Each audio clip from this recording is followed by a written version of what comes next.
Hello viewers, इस YouTube channel में आपका बहुत बहुत स्वागत है। सीटेट परीक्षा 2026 के लिए गणित पेडागोजी के ये महत्वपूर्ण प्रश्न नंबर 1 है। एनईपी नेशनल एजुकेशन पॉलिसी राष्ट्रीय शिक्षा नीति 2020 के अनुसार कौन सी स्कूली शिक्षा का एक स्तर नहीं है? तो बुनियादी स्तर, प्राथमिक स्तर, प्रारंभिक प्रिपरेटरी स्तर, मिडिल स्तर। तो इसका सही उत्तर है बी, प्राथमिक स्तर। प्रश्न number 2, NCF national curriculum framework 2005 के अनुसार विद्यालय का गणित उन परिस्थितियों में सीखा जाता है जहां ए बच्चे गणित सीखने में आनंद लें, बी शिक्षकों से निम्न प्रदर्शन वाले विद्यार्थियों को कक्षा क्रियाकलापों में संलग्न रखने की अपेक्षा हो, सी होनहार मेधावी बच्चे अर्थपूर्ण समस्याओं को प्रस्तुत एवं हल करें। तो यहाँ इसका सही उत्तर है बच्चे गणित सीखने में आनंद लें। केवल इसका ऑप्शन शिक्षकों से निम्न प्रदर्शन वाले विद्यार्थियों को कक्षा क्रियाशीला में संलग्न करने की अपेक्षा हो, ये गलत है। होनहार मेधावी बच्चे पूर्ण समस्याओं को प्रस्तुत करें, ये भी गलत है। तो ए ऑप्शन इसका सही है, केवल ए, केवल ए, केवल ए सही है। प्रश्न नंबर 3, एक बच्चा प्रत्येक संख्या के आगे संख्या के नाम इस तरह से लिखता है: 1 1, 2 2, 3 3, 4 4, 5 5। कौन सा दिए गए संदर्भ में सही है? बच्चा संख्याओं के प्रतीकात्मक सांकेतिक निरूपण को समझने में असमर्थ है, बच्चा होमोफोन समस्वर शब्द का प्रयोग गलत तरीके से कर रहा है, बच्चे ने तार्किक त्रुटियां की हैं, बच्चा संख्याओं की अवधारणाओं को एक संख्यात्मक मान और एक अंक के रूप में नहीं समझता है। तो यहाँ पर हम देख रहे हैं 1 2 को ये 2 लिख रहा है और ये 4 को FOR लिख रहा है। तो यहाँ पर हमारे पास बच्चा होमोफोन समस्वर शब्दों का प्रयोग गलत तरीके से कर रहा है, इसका बी ऑप्शन सही होगा। प्रश्न नंबर 4, कौन सा गणित की प्रकृति के संबंध में सबसे कम उपयुक्त है? गणितीय अवधारणाओं की प्रकृति पदानुक्रमिक होती है, गणित को प्रतिरूपों के अध्ययन की तरह भी समझा जा सकता है, सी गणित की प्रकृति समावेशी होती है क्योंकि इसमें सदैव सामाजिक व्यक्तिनिष्ठता व्यक्तिपरकता सम्मिलित होती है, डी तार्किक विवेचन गणित में एक महत्वपूर्ण भूमिका निभाता है।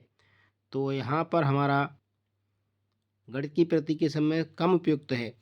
तो देखिए गणित की प्रवृत्ति समावेशी होती है किसमें, क्योंकि इसमें सदैव सामाजिक व्यक्तिनिष्ठता, यहाँ व्यक्तिनिष्ठता की बात नहीं आएगी, व्यक्तिपरकता सम्मिलित होती है। ये पॉइंट हमारा गलत है क्योंकि गणित व्यक्तिनिष्ठ नहीं होता। गणितीय धारणाओं की प्रकृति पारंपरिक होती है, ये बात सही है। गणित को प्रतिरूपों के अध्ययन की तरह भी समझा जा सकता है, ये भी सही है। तार्किक विवेचन गणित में एक महत्वपूर्ण भूमिका निभाता है, ये भी सही है। सी ऑप्शन इसका गलत है या कम उपयुक्त है, मतलब जो है गलत नहीं है, कम उपयुक्त है। प्रश्न नंबर 5, प्राथमिक कक्षा में भिन्नों का परिचय देते हुए एक प्रभावी शिक्षण योजना बना वह होगी जो कि आरंभ से ही एक भिन्न की परिभाषा दे, ये गलत है। परिभाषाओं का हमें यहाँ पर नहीं लेना है। पूर्णांकों के पुनःस्मरण, श्याम पट पर विभिन्न भिन्नों के संख्यात्मक रूप में निरूपण, ये भी सही नहीं है। विभिन्न भिन्नों का चित्रों द्वारा निरूपण, तो सबसे पहले अगर हम किसी भिन्न का परिचय दे रहे हैं, भिन्न को पढ़ा रहे हैं, तो हमें भिन्नों के चित्र बनाने होंगे, चित्रों को द्वारा उनको बच्चों को समझाना होगा। तो इसका सही उत्तर होगा डी।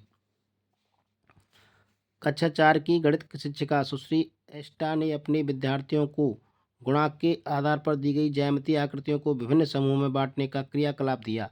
वे अपने विद्यार्थियों का वैन हेले के सिद्धांत के अनुसार ज्यामितीय चिंतन के किस स्तर पर आकलन कर रही हैं?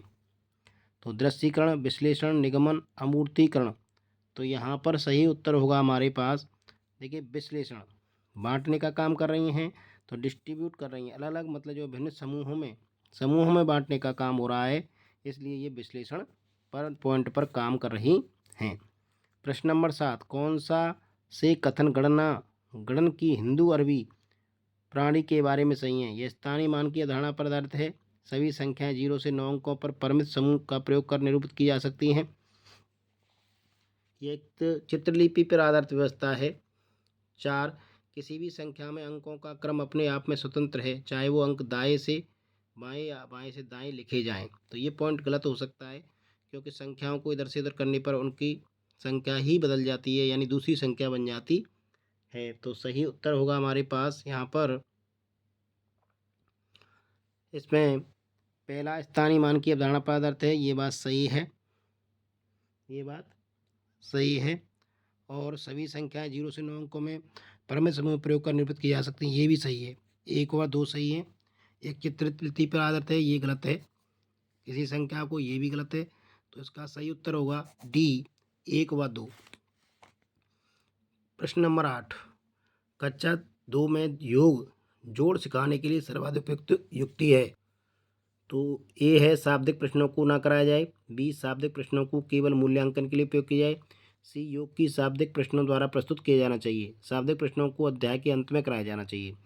तो अगर कक्षा 2 में हम योग या जोड़ पढ़ा रहे हैं तो हम बच्चों से शाब्दिक प्रश्नों को पूछें कि अगर एक पेड़ पर 2 चिड़िया आए हैं, 2 और आ गई तो कितनी हो गई। तो इस तरह से अगर हम पूछेंगे तो ये बच्चे आसानी से इसका जवाब दे देंगे। तो योग को शाब्दिक प्रश्नों द्वारा प्रस्तुत किया जाना चाहिए। इसका सी उत्तर सही है। 9, विद्यार्थियों को भाग की समस्याएं हल करने में कठिनाई आती है क्योंकि भाग करने के लिए आवश्यक है छात्र जमा, घटा और गुणा करना जान लें। ये बात सही है। अगर भाग सीखना है तो उसको जोड़, घटाओ और गुणा ये चीज़ें आनी चाहिए। ऑप्शन ए तो सही है। छात्र भाग को चिन्ह पसंद नहीं करते, ये गलत है।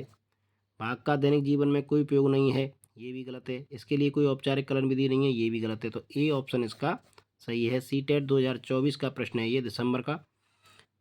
प्रश्न नंबर 10, गणित की कक्षा में मुक्त श्रेणी वाले प्रश्न, ओपन एंडेड प्रश्नों को रखना क्यों उपयुक्त है।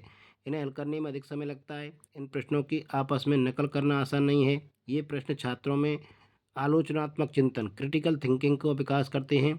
इन प्रश्नों के उत्तर पुस्तक में नहीं पाए जाते। तो गणित की कक्षा मुक्त श्रेणी वाले प्रश्न, ओपन एंडेड प्रश्न जो हैं वो बच्चों में समान आलोचनात्मक चिंतन का विकास करते हैं, ये पॉइंट सही है। यह भी सीटेट 2024 में पूछा गया प्रश्न है। आशा करता हूँ आपके लिए ये महत्वपूर्ण साबित होंगे। वीडियो पसंद है तो लाइक ज़रूर कर दें, चैनल को शेयर एवं सब्सक्राइब भी कर लें। वीडियो देखने के लिए बहुत बहुत धन्यवाद।